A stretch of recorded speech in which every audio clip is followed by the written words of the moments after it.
नमस्कार दोस्तों, आज बात करने जा रहे हैं हम कंस्ट्रक्शन कोलैबोरेशंस के बारे में। तो जब भी कोई क्लाइंट हमारे पास आता है या कोई ब्रोकर उसको लेके आता है हमारे पास, ही क्या किसी भी बिल्डर के पास ले जाता है कि हमें अपना जो घर है उसको रिकंस्ट्रक्ट करवाना है, तो हमेशा आके मैंने देखा है कि पहला सवाल आदमी करता है कि आप हमें पैसे कितने देंगे।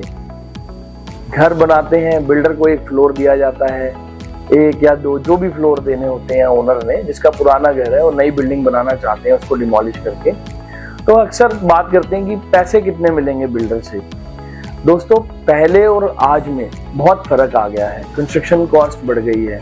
तो ये पर्टिकुलरली वीडियो उन लोगों को देखनी चाहिए जिनको अपने घर अब रीडिजाइन कराने हैं, रिकंस्ट्रक्ट कराने हैं, या बिल्डर्स के हवाले अपनी मेहनत की कमाई की कोठियाँ करनी है 2 साल के लिए, पौने 2 साल के लिए, ताकि वो रिकंस्ट्रक्ट करके दें। पहली चीज, आपको कभी भी इस चीज पे ध्यान नहीं देना है कि बिल्डर पैसे कितने देगा, क्योंकि सच्चाई मानो तो आज बिल्डर देने के सिचुएशन में है ही नहीं, क्योंकि कंस्ट्रक्शन कॉस्ट बहुत बढ़ चुकी है। प्रोजेक्ट के साइज के अकॉर्डिंग कमर्शियल्स तय होते हैं, और सबसे पहली बात जो मेन एस्पेक्ट होती है, आपको सबसे पहले ये जानना बहुत जरूरी है कि किस बिल्डर को आप अपना घर बनाने के लिए देना चाहते हैं। उसके पिछले 5 साल के डिलीवरेबली जो प्रोजेक्ट्स हैं, डिलीवरेबल, वो कौन से प्रोजेक्ट हैं जो उसने डिलीवर किए हैं, उनकी लिस्ट आप मांगिए। पहले आप जाइए, बिल्डर का प्रोफाइल जानिए, बिल्डर के गूगल रिव्यूज चेक करिए, उसका प्रेजेंस मार्केट में चेक करिए, बिल्डर के व्यवहार के बारे में मार्केट में रैंडम डिस्कशन कीजिए, और उसके बाद खुद फिजिकली पर्सनली जाके आप उस बिल्डर के उन घरों को देखिए जो उसने साल पहले बनाए हों या जो अभी ऑनगोइंग कंस्ट्रक्शंस हों,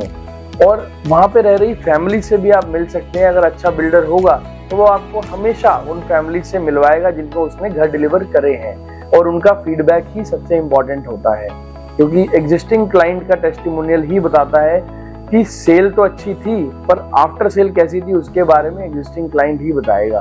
तो जब आप पहले ये तसल्ली कर लें कि बिल्डर की प्रोफाइल क्या है, बिल्डर अच्छा व्यवहार का है या नहीं है,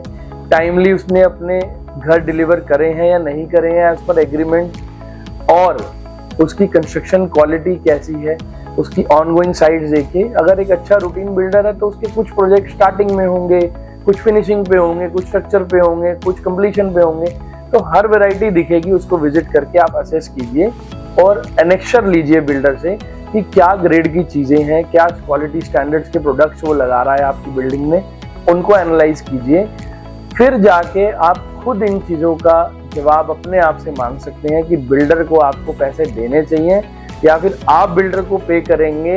उस नई लग्जरी को, उस नई एमिनिटीज को एंजॉय करने के लिए जो वो आपके पुराने आशियाने को नए आशियाने में बदलकर आपको देने वाला है। तो कोई भी आपको डिसीजन लेना है, पैसे से ज्यादा बिल्डर प्रोफाइल को वेटेज दीजिए, ताकि आप अपने घर में, पुराने घर से नए घर में सिर्फ चाबियां नहीं लें और एंटर करें, ना कि वकील या कोर्ट कचहरी के रास्ते जाएं किसी फ्रॉड या गलत बिल्डर के आड़े हाथ आके। Thank you. मैं जानता हूं कि मेरी और भी वीडियोस आप देखते हैं, ऐसे ही नए नए टॉपिक्स के साथ हम आपको कुछ ना